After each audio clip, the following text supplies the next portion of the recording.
नमस्कार। मैं Mayank Bhargava, assistant professor MLT college Saharsa, आपका स्वागत करता हूं। आज हम लोग मार्क्सवादी आलोचना पर विचार करेंगे,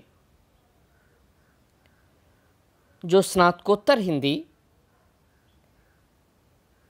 के चतुर्थ सेमेस्टर के पत्र 16 का अंश है।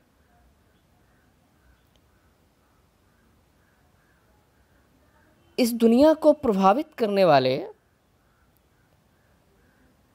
जिन महान लोगों का नाम हम ले सकते हैं, उनमें से कार्ल मार्क्स का नाम अग्रगण्य है। मूलतः जर्मनी के रहने वाले थे, पर जो सपना उन्होंने देखा वर्गहीन समाज की स्थापना का, वह सपना पूरी दुनिया में छा गया।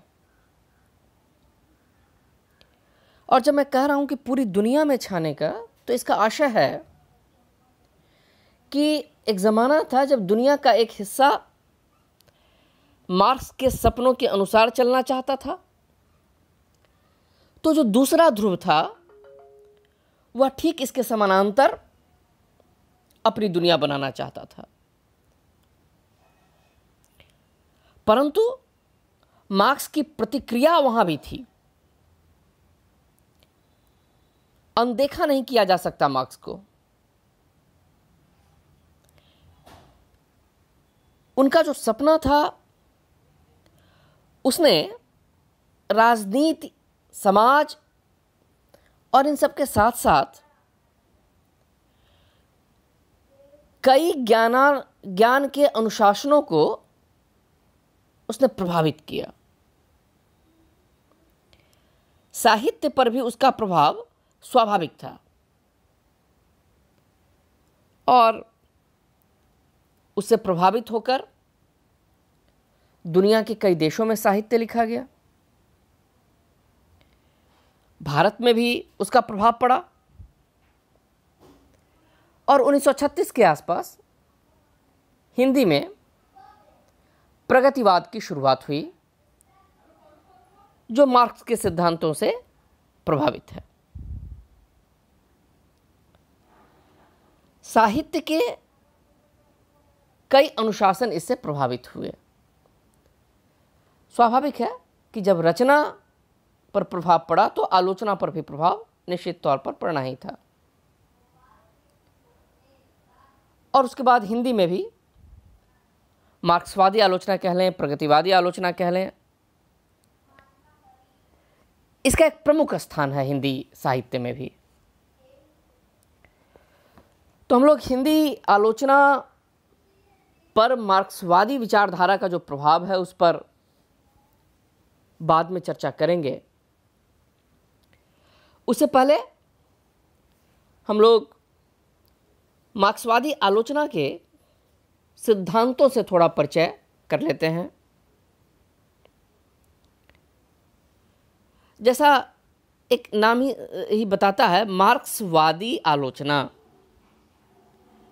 यानी मार्क्स के विचारों से संबंधित आलोचना।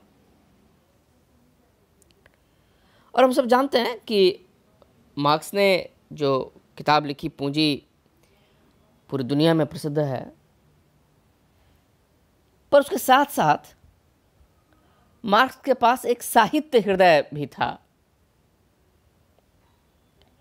एक तरफ तो वह पूंजीवाद से टकराते थे, अपने को पूरी तरह डुबा दिया था उन्होंने कि कैसे पूंजीवादी व्यवस्था को तोड़कर एक आदर्श व्यवस्था का निर्माण हो। परंतु उसके साथ साथ उनका जो साहित्य हृदय था वह पूरी तरह विस्मृत नहीं हुआ। कविता भी लिखते थे मार्क्स, उनकी कविताएं उपलब्ध हैं।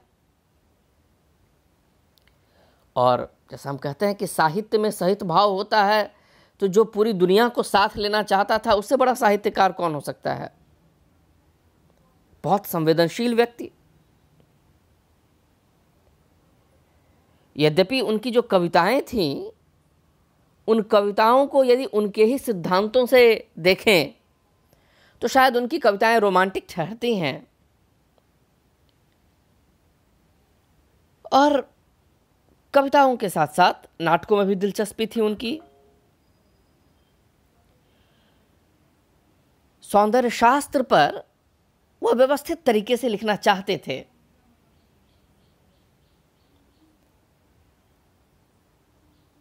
बाल्जाक को पसंद करते थे, साहित्यकारों में लिखना चाहते थे।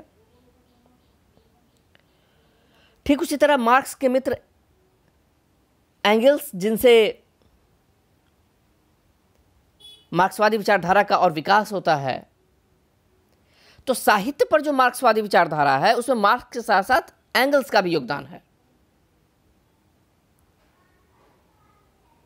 एंगल्स के जीवन के बारे में भी हम जब पढ़ते हैं तो हम जानते हैं कि ब्रुसेल्स में उन्होंने एक श्रमजीवी संघ खोला था और सप्ताह में एक दिन जो मजदूर थे वहाँ, उनके साथ वह साहित्य और कला के बारे में बातचीत करते थे। क्योंकि जीवन को बदलने के लिए साहित्य एक बहुत महत्वपूर्ण माध्यम है, इसकी उपेक्षा नहीं की जा सकती। तो साहित्य और कला संबंधी जो मार्क्स के विचार हैं उनमें भी एंगल्स सहयोगी रहे और उन विचारों के आधार पर धीरे धीरे मार्क्सवादी सौंदर्य शास्त्र विकसित हुआ।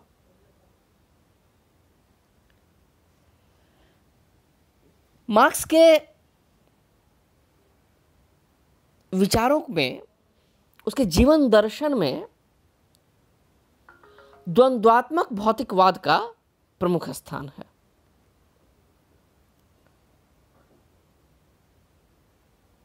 मार्क्स ने माना कि इस संसार की हर वस्तु में परस्पर विरोधी तत्व होते हैं और उनमें आपस में द्वंद्व चलता रहता है। ये जो द्वंद्वात्मक शब्द है, उनका मानना था कि हर वस्तु में परस्पर विरोधी तत्व हैं और जिनमें आपस में परस्पर द्वंद्व विराजमान रहता है।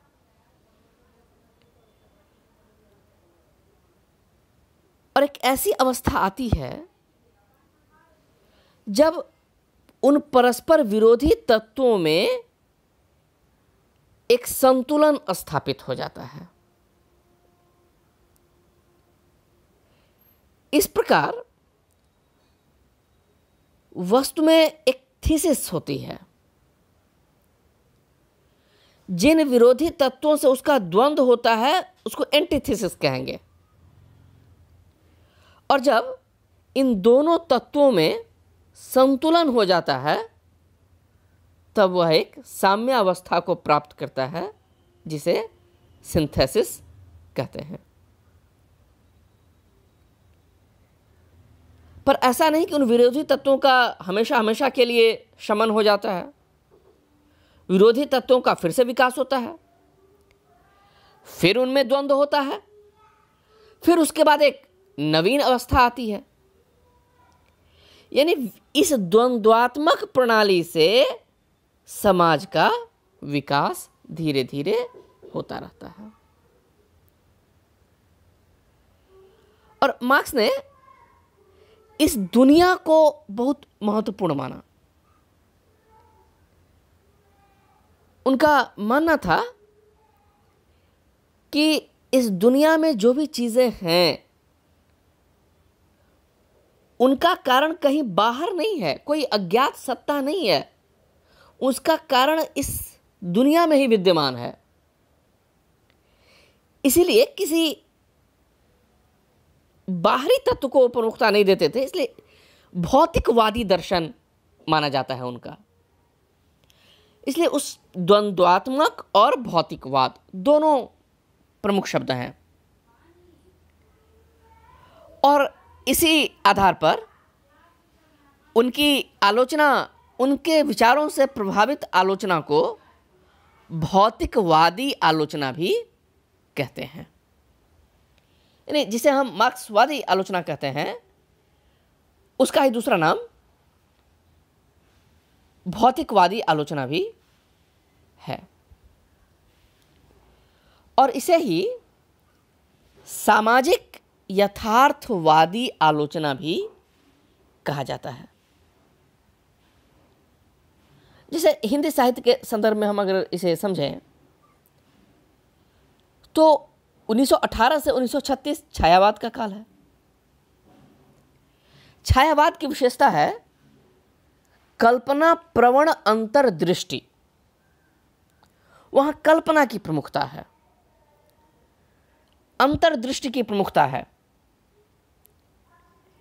परंतु 1936 के बाद हिंदी साहित्य में हम देखें तो कल्पना के स्थान पर ठोस वास्तविकता का स्थान बनने लगा, और जो एक रोमांटिक तत्व वैयक्तिकता पर जोर देता था, उस वैयक्तिकता के स्थान पर सामाजिकता का आग्रह बढ़ने लगा। अगर हम ध्यान दें तो हिंदी आलोचना में रामचंद्र शुक्ल आ गए थे और वह लोक मंगल की साधना अवस्था पर जोर दे रहे थे, और इस तरह साहित्य के सामाजिक मूल्यांकन के लिए मार्ग प्रशस्त होने लगा था। ऐसे समय हिंदी में मार्क्सवादी आलोचना आती है और सामाजिक यथार्थवादी दृष्टि के साथ साहित्य को देखती है। और हिंदी में ही नहीं, जहां कहीं भी इस आलोचना का विकास हुआ, यह सामाजिक यथार्थवाद इसकी विशेषता रही। इसीलिए इसका एक नाम सामाजिक यथार्थवादी आलोचना भी है। हम जानते हैं कि मार्क्सवाद का संबंध रूसी क्रांति से भी है। उसके विचारों से रूस में क्रांति हुई जिसका प्रभाव पूरी दुनिया पर पड़ा, सोवियत संघ बना, एक आदर्श कल्पना जो थी उसका व्यवहार होने लगा वहां, और लगा कि यही वह आदर्श है जिसका अनुकरण पूरी दुनिया को करना है। तो चूंकि मार्क्सवादी विचारधारा का बहुत गहरा संबंध सोवियत संघ से है, जो कि अब टूट गया, तो